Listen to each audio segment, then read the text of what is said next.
Persuasion by Jane Austen. Chapter 11. The time now approached for Lady Russell's return. The day was even fixed, and Anne being engaged to join her as soon as she was resettled. She was looking forward to an early removal of Kellynch, and beginning to think on her own comfort was likely to be affected by it. It would place her in the same village with Captain Wentworth, but within a half a mile they would have the frequent of the same church, and there must be an intercourse between the two families, and this was against her.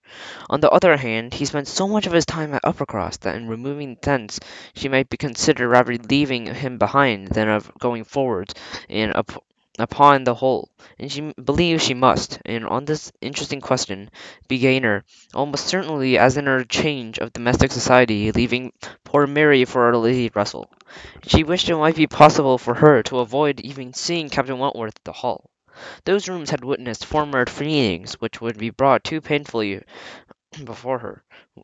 But she was yet more anxious for the possibility of Lady Russell and Captain Wentworth never meeting anywhere. They would not like each other, and there were no renewal of acquaintance now could do any good. There was Lady Russell to see them together, and she might think that she had too much self-possession, and she too little. These points formed chief solitude in anticipating her removal of Uppercross, and she found that she stationed quite long enough. Her usefulness to little Charles would always give some sweetness to her memory of the 2 months' visit there, but he was gaining some strength apace, and she was nothing else to stay for. And there was a conclusion of her visit, however, just as diversified as a way, and she was not all imagined. Captain Wentworth, after being unseen and unheard at the Uppercross for 2 whole days, appeared again amongst them to justify himself by a relation which kept them away. A letter from his friend Captain Harville found that at last he had brought intelligence of Captain Harville settled with his family at Lyme for the winter, and therefore, quite unknowingly, within 20 miles of each other, Captain Harville had never been in good health since a severe wound which he had received 2 years ago. Captain Wentworth's anxiety to see him determined him to go immediately to Lyme. In their 4 and 20 hours, his acquittal was complete, his friendship warmly honoured, and a lively interest excited for his friend. And his description of the fine country about Lyme was so feeling attended to by the party, that the earnest desire to see Lyme themselves, and a project to go thither was the consequence. The young people were all wild to see Lyme. Captain Wentworth talked of going there again himself. It was only 17 miles from Uppercross, though November the winter was by no means bad. And in short, Louisa, who was the most eager of eager, having formed the resolution to go, and the pleasure of doing as she liked, she was now armed with the idea of the merit of maintaining in her own way. She bore down all wishes of her father and mother, putting it off till summer, and to Lyme, as if they were to go, Charles, Mary, Anne, Henrietta, Louisa, and Captain Wentworth. The first heedless scheme had been to go in the morning and return at night, but to this Miss Musgrove, for the sake of his horse, would not consent, and it became rationally considered that the day of the November would not leave so much time for seeing at a new place. In deducting 7 hours, as the nature was of the country was required, and for going and returning, they were consequently to stay the night there, and not to be punctually accepted. It was so much past noon to before passed to the 2 carriages, and Miss Musgrove's coach containing 4 ladies, and Charles' curricle, which he drove Captain Wentworth, were descending in the long hill into Lyme. And there upon the still steeper street of the town itself, it was very evident that they could not have more than time to look at about them. In the light and warmth between the day were gone, and, after securing accommodations, and ordering dinner in one of the inns, the next thing was to be done unquestionably to walk directly towards the sea. They were come too late in the year for any amusement of the variety which Lyme, as a public place, might offer. The room was shut up, the lodgers were almost gone, and scarcely any family but of the residents left, and as the nothing to admire with the buildings themselves, the remarkable situation of the town and the principal street almost hurrying into the water. They walked on the Cobb, skirting around in pleasant little bay, which in the season is animated with bathing machines and company. The Cobb itself, its own wonders and improvements, with a very beautiful line of cliffs stretching out to the east of the town, are what strangers' eyes seek, and very strange stranger it must be, and whose not does not seem charms in immediate environs in line to make him wish to know it better. And scenes in its neighbourhood Charmouth, with its high ground and extensive sweep of country. Still more, it is sweet and retired, back by the dark cliff, which fragments of low rock among the sand, and make it a happy spot for watching the flow of the tides, and for sitting in unwearied contemplation the woody varieties of the cheerful village up Lyme and above all, Penny, and with its green chasm, with the romantic rocks, and were scattered across the forest.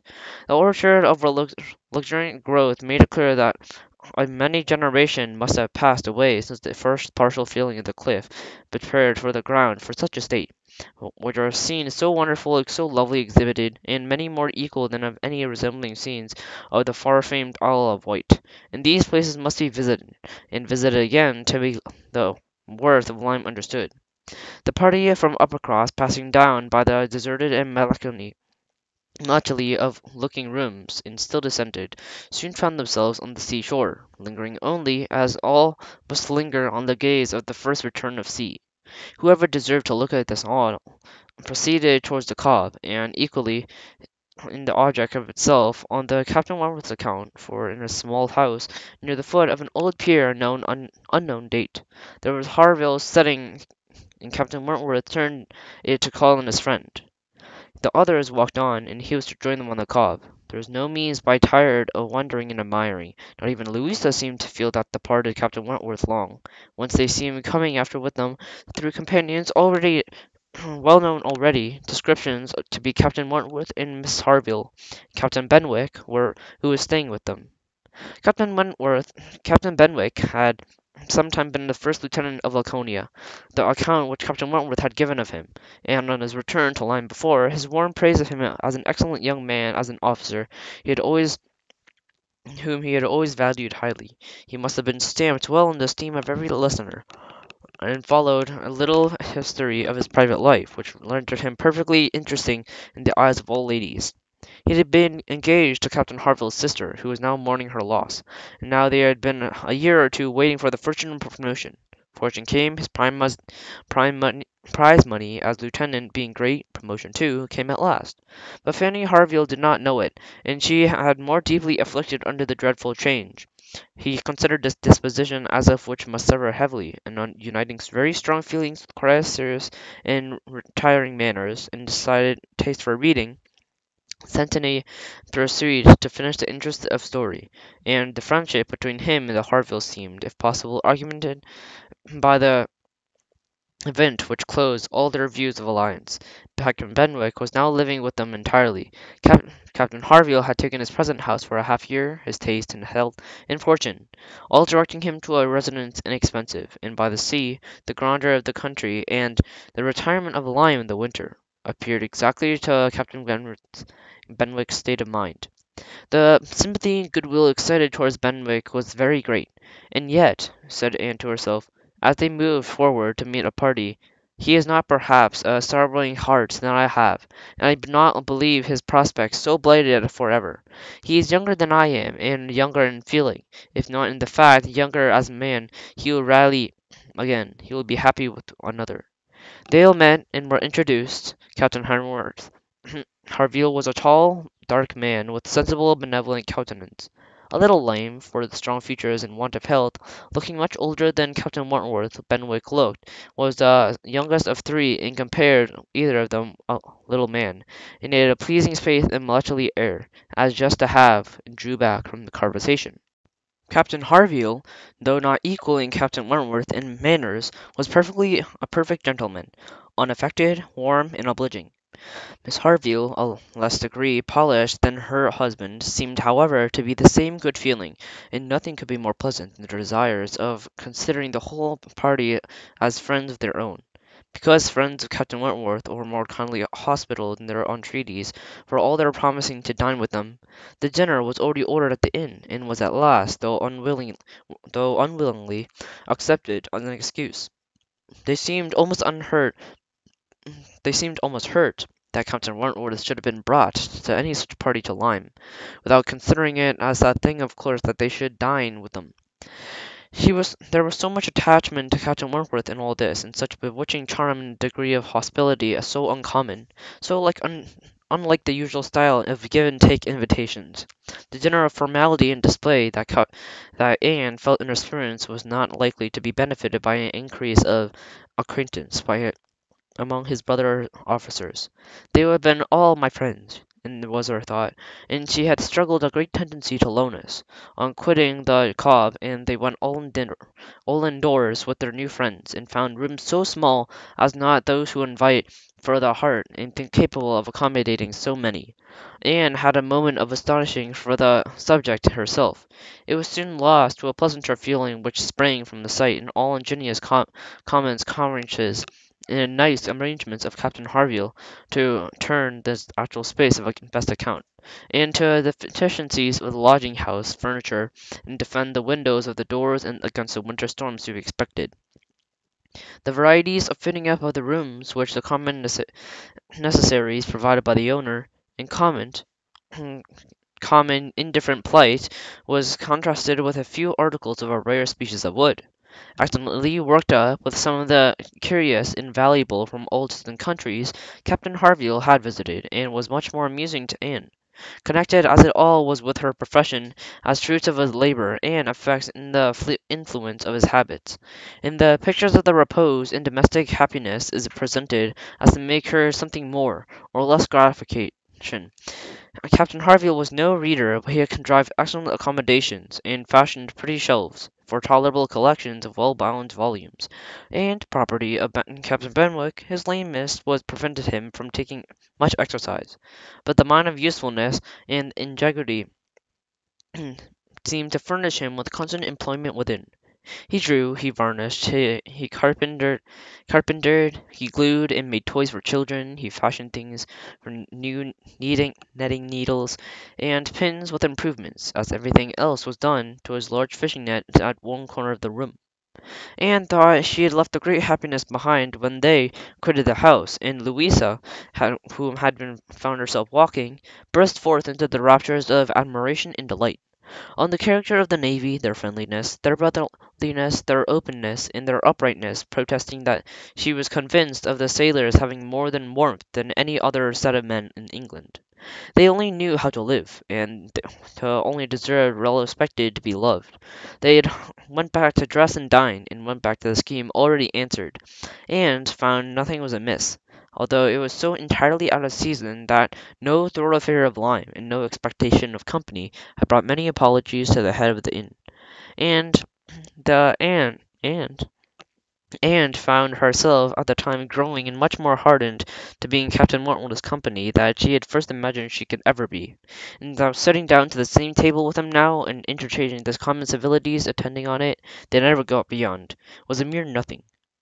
The nights were too dark for the ladies to meet again till tomorrow, and Captain Harville promised them a evening in the visit, and he came, bringing his friend, which also, more than expected, having agreed Captain Benwick had all the appearance of being oppressed by presents. So many strangers, he ventured among them, however, his spirits certainly did not seem to fit the mirth of the party in general. While Captain Wentworth and Harville's left the talk on one side of the view, on one side of the room, and recurring of the former days, supplied anecdotes in abundance to occupy the very certain of others. To Anne it felt a lot to be placed rather apart from Captain Benwick. A very good impulse of their nature obliged on being acquainted with him.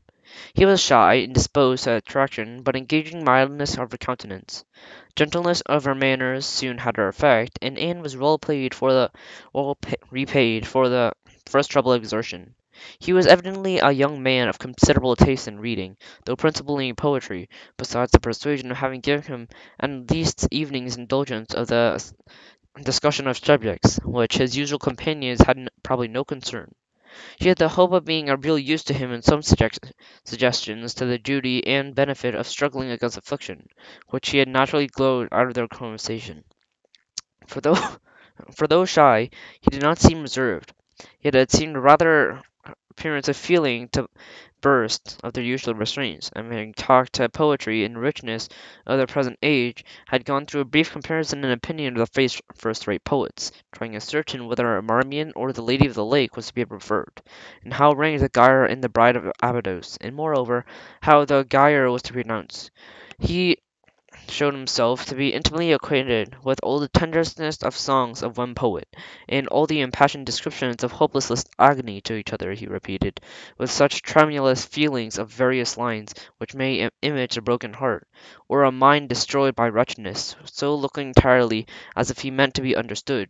She ventured to hope that he did not read only poetry, that is to say, that she thought it would be a misfortune for poetry to be seldom safely enjoyed by those who enjoyed it completely, that the strong feelings alone which estimate it truly were the feelings which are tasted but sparingly. His looks shewed him but not pain, but pleased at the solution of his situation. She was emboldened to go on, and feeling in herself in the right seniority of mind, she ventured to recommending a large allowance of prose in his daily study, and requested on her particular lives mention such works of the best moralists, and such collections of the finest letters, such the memoirs of the worth were suffering, as to her at the moment she calculated to roost and fortify the mind of the highest precepts, in the strongest examples of moral religious endurances. Captain Benwick listened attentively, and seemed grateful for the interest implied, though with a shake of his head and sighs which declared little faith of the efficacy of the books on Greek. He noted down the names that those she recommended, and promised to procure and read them. When the evening was over, Anne could not be amused of the idea of her coming to Lyme to preach patience and resignation to a young man whom she had never seen before, nor she could help fearing, or once more, on the reflections that many other great moralists, preachers, had been eloquent on a point in which her own conduct would ill bear examination.